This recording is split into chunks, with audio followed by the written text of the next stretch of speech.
요한복음 우리 12장 37절에서 43절까지 저와 함께 교도가도록 하겠습니다.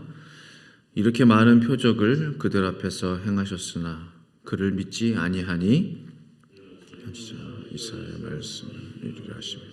이시되 주여 우리에게서 들은 바를 누가 믿었으며 주의 팔이 누구에게 나타났나이까 하였더라. 그들이 능히 믿지 못한 것은 이 때문이니 곧 이사야가 다시 일렀으되 내 눈을 멀게 하시고 그들의 마음을 완게하게 하시고 이는 그들 하여금 눈으로 보고 마음으로 깨닫고 돌이켜 내게 고침을 받지 못하게 하려 함이라 하였습니다. 이사야가 이렇게 말한 것은 주의 영광을 보고 주를 가리켜 말한 것이라.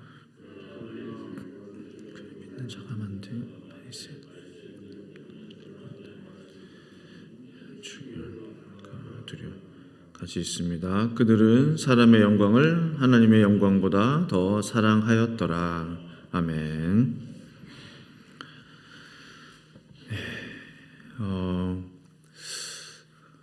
목회자로서 그리고 설교자로서 가장 큰 바람, 정말 가장 큰 바람 두 가지를 꼽으라 한다면 저는 주저없이 두 가지 이야기할 수 있을 것 같아요. 물론 교회 부흥 너무 간절히 바라고 소망하는데 사실은 제 신앙의 양심 쪽으로 생각을 해볼 때 그것보다 더 중요한 게 있다. 그것은 바로 변하는 것이다. 설교하는 내가 변하는 것을 보는 것, 그리고 동시에 말씀을 듣는 이제 성도님들의 변화를 보는 것. 변화가 되면 자연적으로 자동으로 교회는 부흥하게 될 것이다. 확신이 있거든요. 왜냐하면 주변에 사람들이 볼 때 우리 아빠가 변했어, 우리 엄마가 변했어. 또 우리 부모님들이 변했어. 뭔가 변화한 것들을 보면 이것이 건강한 어떤 열매로서 나도 변할 수 있을까? 나 같은 인생도 바뀔 수 있을까? 이제 그런 마음을 안고 사람들이 오지 않겠습니까? 변하지 않는 모습을 보는 것처럼 힘든 일도 없습니다. 제 자신을 보더라도 그런데요. 예수 믿은 지 5년, 10년, 15년, 때로는 20년 이상 되었지만 아직 똑같다. 아니면 더 월스트 케이스로 가는 것 같다. 참으로 고통스러운 일이 아닐 수가 없어요. 그러니까 변화된다는 건 쉽지가 않죠. 변화는 쉬운 일은 아닙니다. 그러나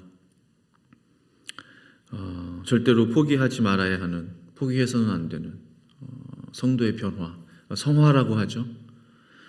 그리스도를 점점 닮아가면서 성화의 과정을 지나면서 결국 예수님과 딱 비슷한, 처럼은 되지 못하더라도 정말 예수님하고 닮은 그런 변화의 삶, 우리에게 너무나도 필요한 일입니다. 예수님께서 공생애를 사실 때 정말 많은 표적들을 보여주셨어요. 그 표적들을 보여주신 이유는 내가 하나님의 아들이고 메시아고 너희들이 기다렸던 그 구세주고 그것을 보여주시기 위함이면서 동시에 사람들의 그 변화를 기대했던 것이죠. 죄인들이 회개하고 주께로 돌아오는 변화. 그 당시 얼마나 많은 세리들과 죄인들이 회개함으로 주님께 돌아왔습니까? 주님은 사실은 세리와 죄인들의 친구였다고 그랬죠. 그러나 주님의 기적을 보면서도 믿지 못하는 사람들, 즉 변화되지 못한 사람들도 많이 있었습니다. 사실은 변화된 사람보다 변화되지 못한 사람들이 훨씬 많았죠. 그런 역사적 사실은 오늘날도 그런 것 같아요. 변화되는 사람들은 소수고 여전히 변화되지 못한 상태로 머무는 사람들은 다수, 훨씬 많다는 거죠. 결국 그것이 주님이 말씀하신 마지막 때에 그날이 되면은 나더러 주여 주여 하는 자마다 다 천국에 들어갈 수가 없다. 그러니까 그러한 사람들이 많다 하셨거든요. 항상 안타깝게도 구원은 참으로 안타까운 부분인데 구원은 항상 소수에게 이렇게 국한되어 있는 것 같아요. 안타까운 일입니다. 37절에 이렇게 많은 표적을 그들 앞에서 행하셨으나 그를 믿지 아니하니. 그러니까 사도 요한이 이렇게 고백하고 기록한 것이죠. 많은 표적들을 그들 눈 앞에서 보여주었지만은 그들은 주님을 믿지 못했다. 주일날에도 말씀드린 기억이 나는데 기적이 사람을 변화시키지 못한다. 기적을 많이 봤다고 사람들이 변화됐다면 당시 예수님 시대에 다 주님께 돌아왔었어야 됐어요. 대제사장부터 해서 레위인, 바리새인, 유대인 할 것 없이 그 기적을 본 사람들, 죽은 나사로가 눈을 뜨고, 심지어 근데 말씀 보시면 죽었던 나사로가 살아났잖아요. 그 나사로도 죽이려고 계획을 세웠다고 그랬거든요. 왜냐하면 그 나사로 때문에 더 예수님께로 사람들이 몰려오니까 부활한 저 나사로도 죽여야 되겠다. 오히려 하나님의 기적이 그들의 마음에 더 나쁜 마음, 악한 마음을 품게 만들었어요. 기적이 사람을 변화시키지 못한다. 이런 질문이 듭니다. 왜 그들이 믿지 못했을까? 왜 그들이 믿지 않았을까? 그들이 믿지 못했던 이유, 오늘 말씀을 보니까 이사야의 말씀을 이루기 위함이었다라고 본문을 말씀합니다. 38절이죠. 이는 선지자 이사야의 말씀을 이루려 하심이라. 이르되 주여 우리에게서 들은 바를 누가 믿었으며 주의 팔이 누구에게 나타났나이까 하였더라. 이사야, 사도 요한이 인용한 이사야 말씀은 53장이거든요. 이사야 53장 말씀.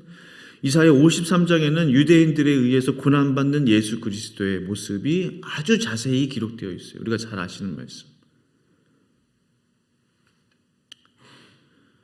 근데 이런 생각이 들어요. 우리가 너무 잘 아시는 말씀인데 이사야 53장. 마치 이사야가 미리 알고 있었던 것처럼 주님의 고난을 아주 자세하게 기록했거든요.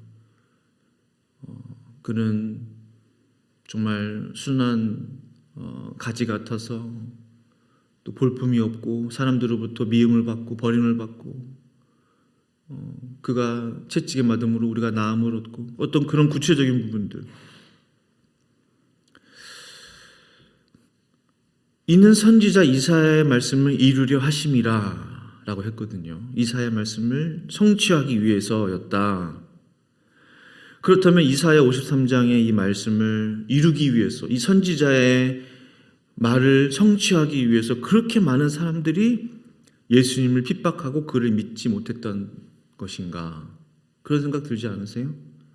그 말씀 이루기 위해서, 그 말씀 성취하기 위해서 그렇게 많은 사람들이 예수님을 핍박할 수밖에 없었나? 다시 말하면 유대인의 불신앙이 예언의 성취를 이룬 것인가? 아니면 이사야의 예언이 유대인들의 불신앙을 초래한 것인가?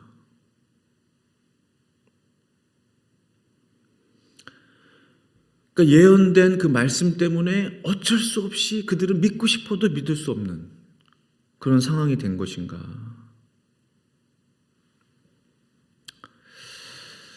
더 나아가서 39절, 40절 말씀은요. 이것을 다시 한번 이제 마치 컨펌하듯이 그들이 능히 믿지 못한 것은 이 때문이니 곧 이사야가 다시 일렀을 때 이사야 예언을 다시 한번 이야기하고 있어요.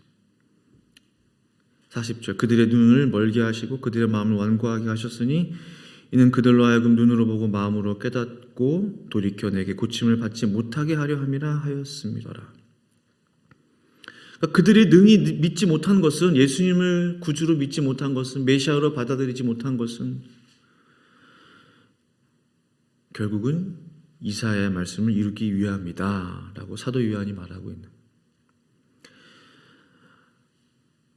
그러나 분명한 것은요, 유대인들이 예수님을 그리스도로, 하나님의 아들로 믿지 못한 것은 분명히 그들의 자발적인 문제입니다.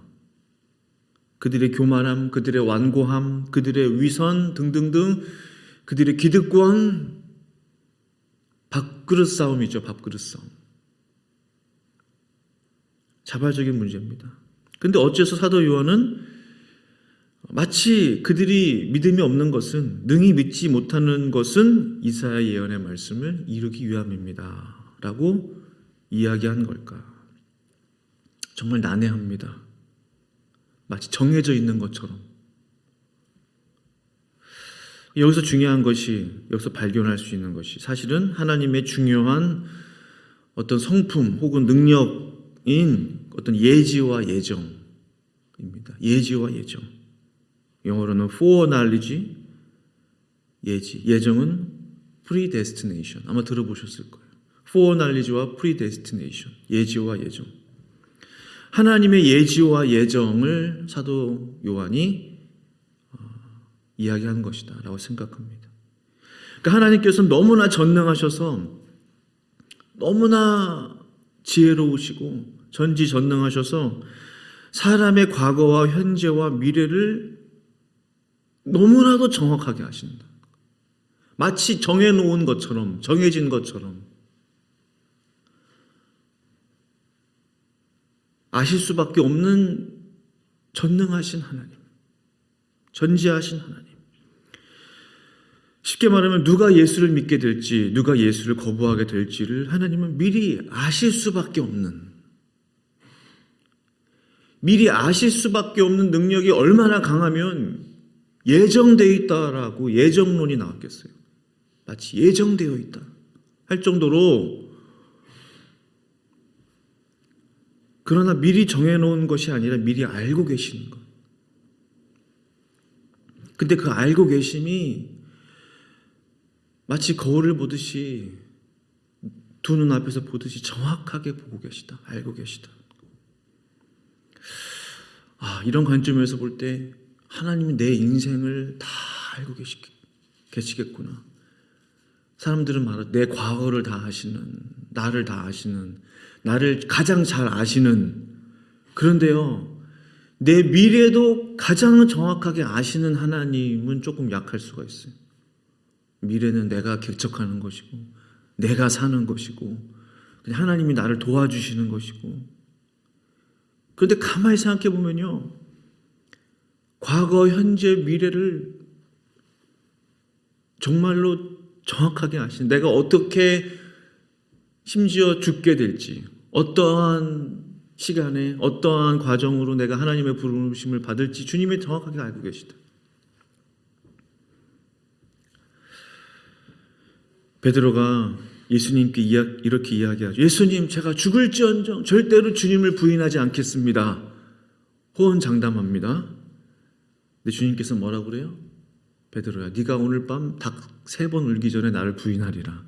이게 바로 예지죠. 알고 계시다는 거예요. 베드로가 날 부인할 것을 알고 계시다는 거예요.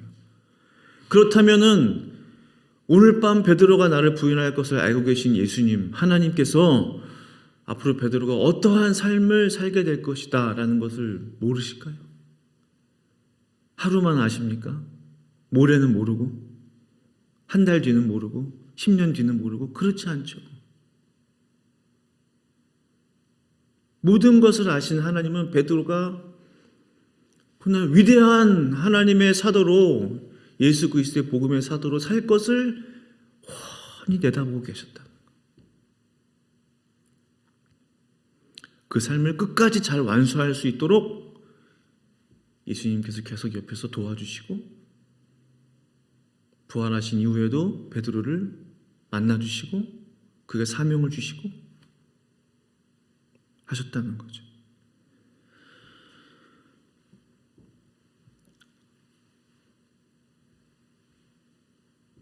그러므로 이렇게 많은 표적들을 유대인들에게 보여주셨지만 예수님을 그리스도로 믿는 사람들이 적을 것이다라는 사실, 주님은 미리 알고 계셨다, 이렇게 생각해 볼 수 있을 것입니다. 베드로뿐만 아니라 바울도 그렇죠. 바울이 한때는 예수 믿는 사람들을 감옥에 집어넣는 정말로 살기가 가득한 그런 핍박자였습니다. 그러나 그가 훗날 신약시대의 위대한 사도가 될 것, 신약 성경의 절반 이상을 기록하게 될 것을 주님은 미리 알고 그를 부르신 것이죠. 그런데 성도 여러분, 저 다시 한번 오늘 말씀을 보면서 이 하나님의 예지와 예정, foreknowledge와 predestination, 이 능력은 좀 하나님의 능력이시지만 이 능력이 우리 가운데 사람들에게, 하나님의 사람들에게도 부어질 수 있겠구나, 임할 수 있겠구나, 그런 생각을 해보게 돼요. 41절에요. 이사야가 이렇게 말한 것은, 이 말은 이사야가 이렇게 예언한 것은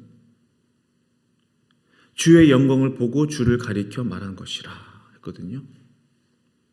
무슨 뜻이죠? 이사야가 그렇게 그리스도의 고난을 마치 수백 년 후에 일어날 일을 두 눈앞에서 보듯이 기록할 수 있었던 것은 뭐예요? 이렇게 말한 것은 주의 영광을 보고 했어요. 그가 주의 영광을 봤다는 거예요. 세번역은 그가 주의 영광, 주님을 예수님으로 표현했거든요. 예수님을 보지 못했죠, 당연히. 훨씬 전 사람인데. 근데 예수님의 영광을 봤다는 거예요. 이 땅에 오시지도 않았는데 오시지도 않은 예수님의 영광을 봤다는 거예요. 누가? 이사야가. 두 눈으로 꼭 봐야 보는 게 아니라는 거죠. 내 두 눈 앞에 막 무슨 일이 일어나야 보는 게 아니라는 거예요. 그거는 지극히 비교할 수 없을 정도로 아무것도 아니에요. 수많은 기적들을 본 바리새인들은 어떻게 된 것이죠? 수많은 이적들을, 표적들을 본 유대인들은 다 어떻게 된 거예요? 정말 아무것도 아니에요, 사실은. 내 눈앞에 드러나는 현상은.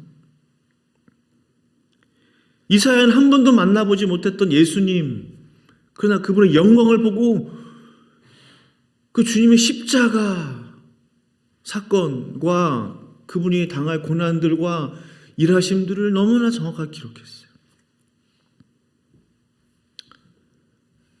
정말로 이사야는 주님을 본 사람입니다. 그리스도를 본 사람이에요. 영광 가운데서 본 것이죠. 하나님의 임재 가운데서 주님을 본 것이죠. 다시 말하면 하나님의 영광을 보는 자들은, 하나님의 영광 가운데 머무는 자들은 하나님의 일을 보게 된다는 거예요. 하나님의 영광 가운데 머무는 사람들은 하나님이 하시는 일을, 지금 하고 계시는 일, 앞으로 하실 일도 보게 된다는 거예요. 누구처럼요? 이사야처럼. 하나님의 놀라운 구원의 역사, 예수 그리스도를 통해서 이루실 그 역사를, 미래에 되어질 일을 봤다는 거예요. 세례 요한 기억하시죠? 그가 예수님을 처음 보자, 처음 봤어요. 두 눈으로 봤죠. 예수님 얼마나 화려한 옷을 입고 왕처럼 거니셨습니까? 아니, 평범하게 그지없는 목수 출신이니까 세례 요한이 이렇게 말하죠. 요한복음 1장 35, 36절에 또 이튿날 요한이 자기 제자 중 두 사람과 함께 섰다가 예수께서 거니심을 보고 말하되 보라 하나님의 어린 양이로다 했어요. 세례 요한은 예수님을 보자마자 알았어요. 겉모습을 본 게 아닙니다. 세례 요한이 예수님을 보자마자 하나님의 어린 양이라고 바로 그가 말할 수 있었던 것은 그 안에서 주님의 영광을 봤다는 거죠. 세례 요한이 이미 하나님의 임재 가운데, 영광 가운데, 하나님의 영으로 충만함 가운데 거했기 때문에 예수님이 누군지를 정확하게 보게 된 거예요. 하나님의 어린 양 뭐예요? 십자가에서 희생 제물로, 희생 제사로,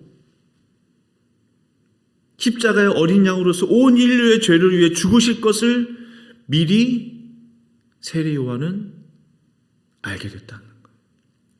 그가 비록 목 잘려서 죽게 되었지만 감옥에서, 그러나 예수님께서 어떠한 일들을 하실 것이다 라는 것을 그는 확인하고 확신을 얻고 하나님의 부름을 받았던 것이죠. 그러므로 성령 충만한 사람, 하나님의 영에 충만한 사람, 하나님의 임재 가운데 머물 줄 아는 사람, 하나님의 영광을 사모하는 사람, 그 영광을 위해 사는 사람, 사람의 영광이 아니라 하나님의 영광을 추구하는 사람은 하나님의 일을 알게 된다는 거죠. 하나님의 구원의 사역을 알게 된다는 거죠. 그가 누구인지를 알아보고 더 나아가 그가 앞으로 어떻게 하나님 앞에 쓰임받게 될 것을 알게 되고 하나님의 역사를 보게 된다. 그러므로 사도 요한이 안타까워하는 것은요, 42절. 그러나 관리 중에도 그를 믿는 자가 많되 바리새인들 때문에 드러나게 말하지 못하니 이는 출교를 당할까 두려워함이라. 좀 생뚱맞은 말씀 같죠? 42, 43절 넘어가면서 갑자기 왜 관리 얘기를 하나. 이 영광하고 관련이 되어 있는 거예요. 이들은 어떤 사람이에요? 43절에 그들은 사람의 영광을 하나님의 영광보다 더 사랑하였더라. 그들이 만약에 그 관리들이 사람의 영광보다 하나님의 영광을 더 사랑했던 사람이라면, 더 사랑하고 더 사모하고 더 추구했던 사람이라면 예수님을 보고 이 사람이 누군지를 알아봤을 거예요. 주님을 보고 이는 하나님의 어린 양인 것을 발견했을 거예요. 하나님의 예지와 하나님의 예정의 그 은혜가 그들 가운데도 임했을 거예요. 이사야처럼, 세례 요한처럼 말입니다.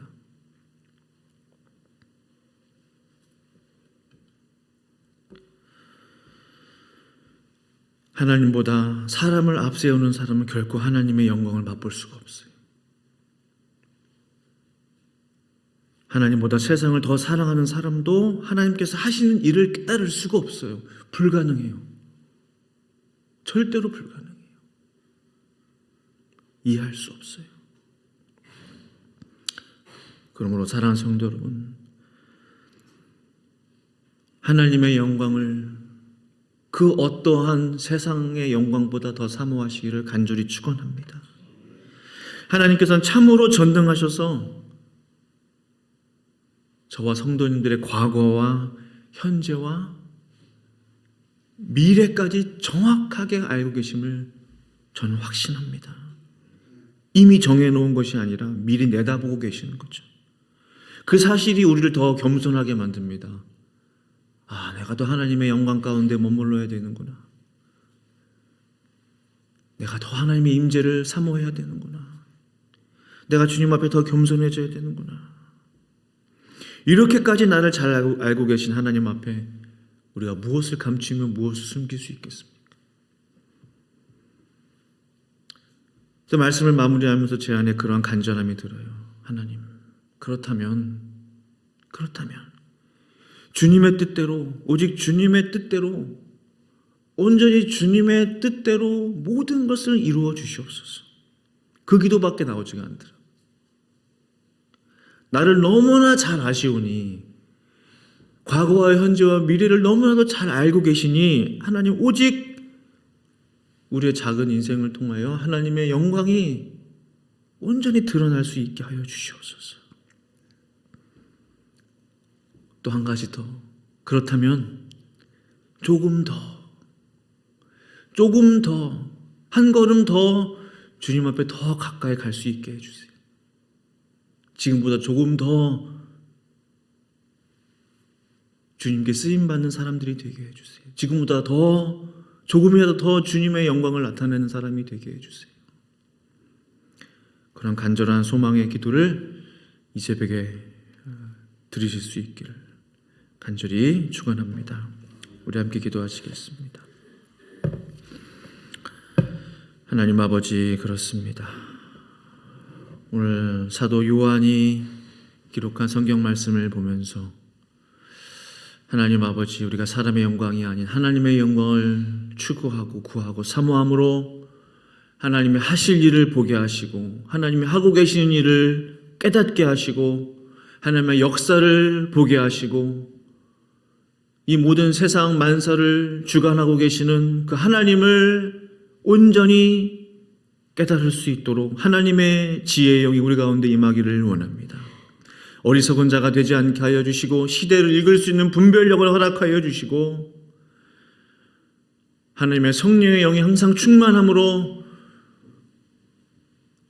우리의 삶을 온전히 주님 앞에 맡기게 하여 주시고 하나님, 나의 삶을 다 하시는 주님, 내 인생을 다 꿰뚫어 보고 계시는 그 하나님 앞에 겸손히 나아가서 우리의 삶을 온전히 헌신하며 드릴 때 이사야를 통하여 세례요한을 통하여 과거의 수많은 하나님의 사람들을 통하여 하나님의 뜻이 온전히 이루어졌던 것처럼 사랑하는 성도님들의 삶을 통하여 우리 교회를 통하여 놀라운 하나님의 역사들이 이루어질 수 있도록 주님 도와 주시옵소서.